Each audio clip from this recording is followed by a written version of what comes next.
up. It was thoroughly deserved, well played by the players, and they showed so many really good things in the first half especially. We're a bit unlucky. I think Lacazette's shot in the box is going wide and it deflects off Thomas Souček and gives them a sort of leg up just before half-time. But Arsenal have been in good form and playing well recently, so it was a tough game for us. We knew the game we were going to face against West Ham. They've been a team that had created problems to any team that they have faced. The first goal is something that they do it really well. Hands off, that's a quality I can accept. The second, the third goal, and the chance that we conceded at the end with on the post with our throwing, unacceptable. We didn't hit any standards, and then it's the other level that we can show. It was top level, probably the best that we have played the whole season. We could have scored 6 or 7 goals easily and win the game, but we cannot have two faces. Yeah, it's hard to take, and we've got to have the confidence to carry on and go and get 4 on 5. I felt like we dropped off a bit. We're lapsing a little bit of concentration, and like I say, if we want to be battling for the top 4, we need to be on it week in, week out. We created so many chances in the second half. We were putting so much pressure on them. We could have scored more, and it's amazing to say that because we scored as many as we did. So I think we are all a bit disappointed. The first half was unacceptable, so that can't happen again. But I said the reaction we showed in the second half, we can be pleased with that. But yeah, not to get carried away with it. I know neither of you two were neutral whilst we were watching this. Before the neutral, it feels like we've waited about 5 months for a game like that. Chap, it's so long, and even though everyone knows my affiliation with the club, the game was bonkers, and I absolutely loved it. Me and you, we couldn't sit down. We were just like, We were just up and down. We was doing star jumps in our seats. It was unbelievable. It could have been 6-6, couldn't it? I mean, you got grumpier as the second half went on, but it could have been 6-6. It could have been 6-6 because the amount of chances that was created. And I think we've been waiting for that sort of game for quite a while in the Premier League as a neutral, as you say. So, listen, it didn't work out the way I wanted it to end up because I'm getting stick from my friends. I'm in a group chat and they're telling me all sorts, and we can't win a game like that. What hope have you got for Europe?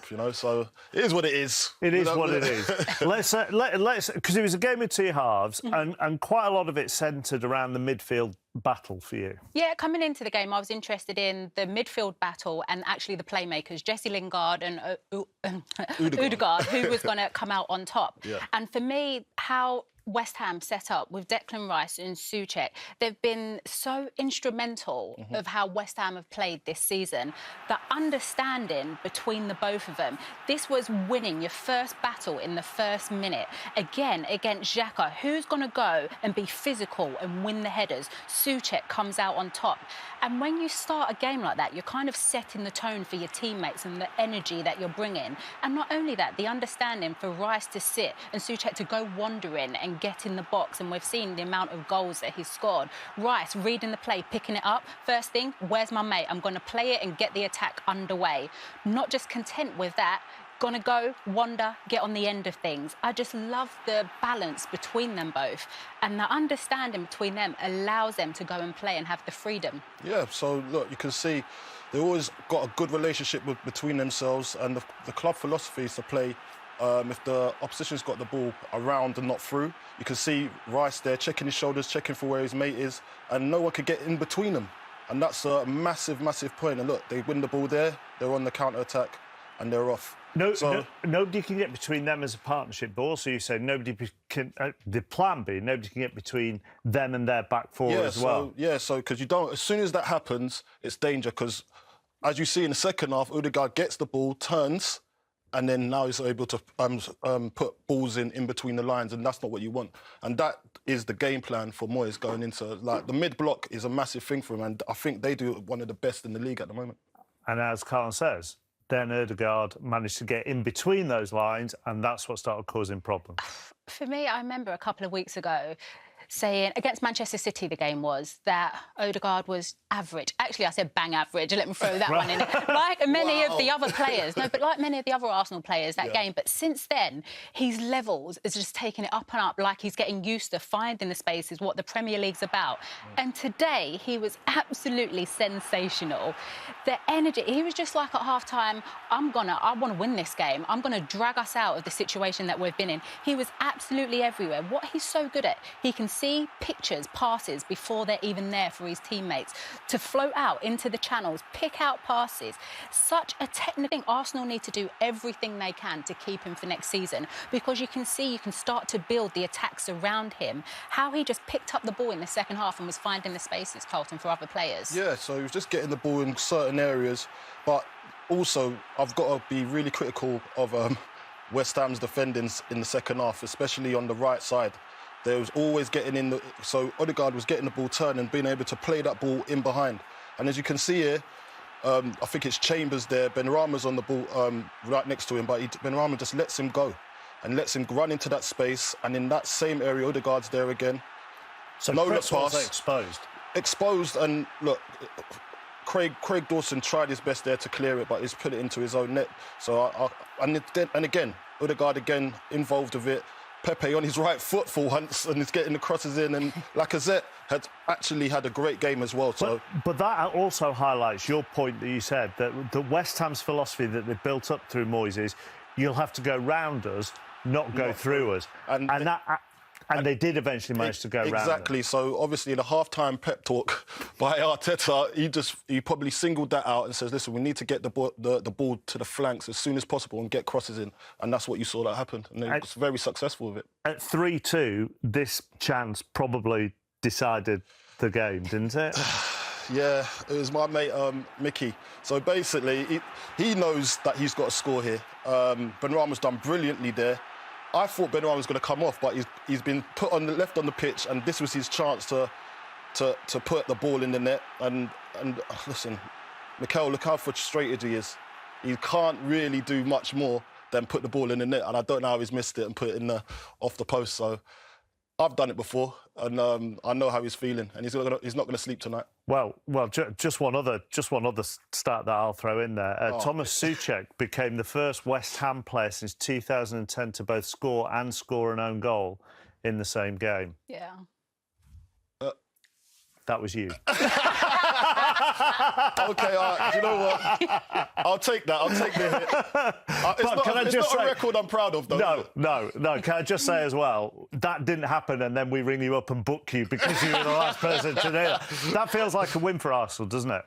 It does. I think the way they showed their character to get back into the game, and like Arteta said, it was some of the best football we've seen from them in the second half. And when you look at the week that they've had, they've progressed in Europe, the North London derby, and then just coming back the way they did. I think it's a real positive for them this week. And the important thing for West Ham is that doesn't feel like a defeat. I mean, David Moyes said after us, what we've done is make sure we are keeping going. We want to go as long as we can and keep the dream alive. Look, I understand how he feels about that, but for me, as a fan, I want to see us win that game and put it to bed. 3-0 up, and we've lost it. It's gonna, for the players, and I know how the players feel. They feel like that's a lot. Drawn it. It just feels like you've lost it. Drawn it. About Jamie Carragher, of course, is a studio pundit in the UK.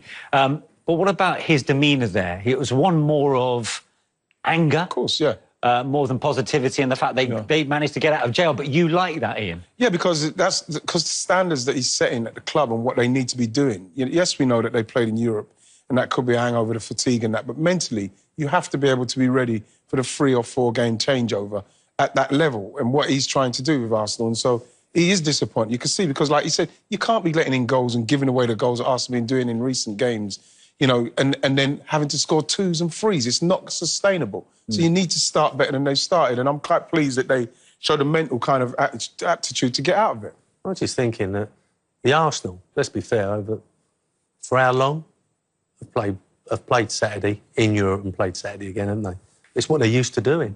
So I can't see how the players can have any excuse about that first 30 minutes. I think it's probably a collective thing that they were so flat and there was no one there to dig them out of it. And they paid the price. And, as he said, they was lucky enough to get back in the game. And then by the end of it, he's disappointed they haven't won it. You spoke about Callum Chambers and how much he brought to the table in the second Premier League start. What about Martin Odegaard? Just looking back at his performance overall and the fact that now he is his go-to player in that number 10 role. Well, the thing is, because like I said at the start of the show, he takes care of the ball. Everything what he does is so efficient. Doesn't give it away. He's very, in traffic, he'll still do quality things when he gets on the ball. Look at the areas where he is. time, space. And once he gets into this kind of area, see Declan Rice staying off. Look at him. Look, he's got the skill, he's got the capability to beat, take people on, create chances, play into forwards in an area where Arsenal want to keep it. Look at that. Nice, close control. You know what I mean? Looking after the ball, bam, picks the right pass. And again, somebody should be there with that great cross from Chambers. But again, he just gets into this place where this is what Arsenal have been missing. This is what Arsenal wanted. This is what Arsenal need. Look at that pass. Fantastic. We're talking about somebody that now, he's somebody that they should be looking to make sure that they can do that deal. You think he should be top of the list? Oh, without a doubt. Without a doubt. Technically, he's easily our best midfield player, technically, as we speak. Well, it's interesting because I think there was a little bit of criticisms because bringing him in, he's a young player that it might stifle the young players already at Arsenal. But Arteta was keen. He wanted to do the deal, didn't he? He wanted to get him in. That was his big thing. And you can see why now. We've got a glimpse of the table as well. 9 points off the top 4. You said it's a must-win game, really, for Arsenal. If they are to harbour any hopes of a top 4 finish, is that really it for you? I think they needed to win that game, Arsenal. It's about momentum then, and the Europa League, I should think, then, Ian. And looking at the fixtures, Arsenal unbeaten in 4 in the Premier League as they head into those. Well, I think that you look at, obviously, Liverpool's a tough game. Sheffield, Fulham, Everton, Newcastle, West... Well, Everton, tough game, Liverpool, tough. But all of those other games, Arsenal should be winning, especially with their ambitions. They should be winning those games, no excuse. OK.